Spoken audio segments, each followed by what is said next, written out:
तो क्या बताते हैं कि जेता अंजन आंजिए चश्मों में चमकंत।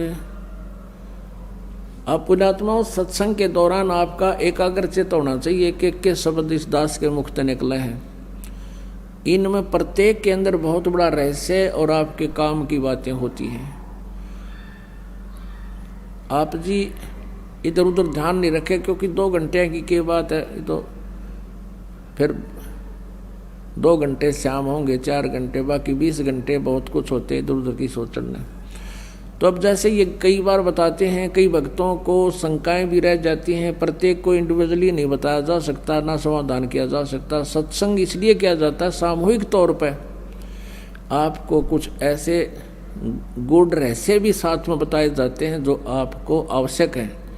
अब इसमें क्या शब्द आया है कि जेता अंजन आंजिए वो चश्मों में दिखनते। अंजन माने माया। जितना भी अंजन यानी भक्ति रूपी जो शक्ति तो ग्रहण करेगा, भक्ति धन, भक्ति माया, वो तेरी आंखों में चमकेंगी। आपकी आंखों के सामने जैसे हमने ये अंधेरे में भी दिखती हैं, और ऐसे बहुत से कुछ ऐसे अलग सी वस्तु दिखती है जो आप जी को भी दिख रही है। जिन्होंने नाम ले लिया 2-4 महीने, 6 महीने, साल, 2 साल हो गए जिनको, उनको ये प्रकट होना शुरू हो जाती है। आँखों के सामने थोड़ी सी दूरी पर सितार से नजर आएंगे। बहुत ज़्यादा और भी काफ़ी क्रियाएं अपने आप दृष्टिगोचर रहती। वो क्या है, हमारी जितनी भक्ति अंदर हमारी भक्ति बढ़गी, उसका लेवल है, उसका प्रतीक है कि आपकी भक्ति इतनी हो चुकी है। और एक भक्त, कई बार कुछ भक्त ऐसे मिले, वो कहने लगे जी मेरी आंखें खराब होगी, आँखें के आगे काला काला दिखे, तार से दिखे, और डॉक्टर को भी दिखा, डॉक्टर बोला ऑपरेशन करा ले। मैंने कहा भाई ये तार जो है, ये जो भी तुझे दिखाई दे रहा बेटा, ये तेरी भक्ति का प्रतीक है, और ये हमें भी दिखाई देते हैं। ये ना दिखे फिर भक्ति है नहीं तुम्हारी। ये देखने से नहीं अपने आप दिखेंगी, ऐसे आप ध्यान से देखोगे। आपको कई बार ऐसा लगा जैसे कोई मक्खी आ गई, खाना खाते समय भी ऐसे लग रहा है मक्खी या मच्छर आ गया, लेकिन वो हमारे परमात्मा अंदर से जो भक्ति का आगे प्रतीक, वो रिफ्लेक्शन बाहर आ रहा है। और ये सूक्ष्म शरीर ऐसा ही होता है, और ये भक्ति का प्रतीक भी उस नूर से ही हमारा ये लेवल बता रहा है।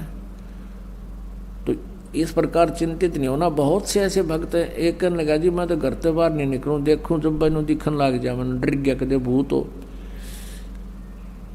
पुण्यात्माओं, पहले इस दास को बचपन से ही ये थोड़ा सा दिखाई देता था, ये पूर्व जन्म की जो कोई संस्कार डिपॉजिट रह रहा था ना, तो खोजिए पता नहीं कहाँ कहाँ देवता बनकर, राजा बनकर, और वो थोड़ा सा दिखाई देता था।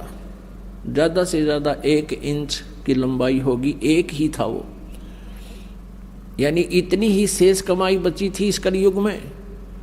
वो पूरा जन्म की डिपॉजिट भक्ति की पुण्य कमाई थी। और ये दास ये सोचा करता मेरी आंखें कुछ कमज़ोर हैं, इसलिए ये कुछ दृष्टि दोष है। जब उपदेश लिया, नाम लिया, 5-6 महीने के बाद देखा तो ये तो और गणा बढ़ गया। 1 साल के बाद तो विघ्न हो गया, और ज़्यादा बढ़ गया। मैंने सोचा बड़ी बात दिक्कत आई। तो गुरुजी उसमें वृद्ध बहुत थे, 104-5 वर्ष की आयु हो चुकी थी हमारे पूज्य गुरुदेव जी की। उनसे ज़्यादा समाधान नहीं करा पाया करते, क्योंकि और भी बहुत भगत थे। हमारा नंबर भी देर से आता था, कभी आता कभी नहीं आता था।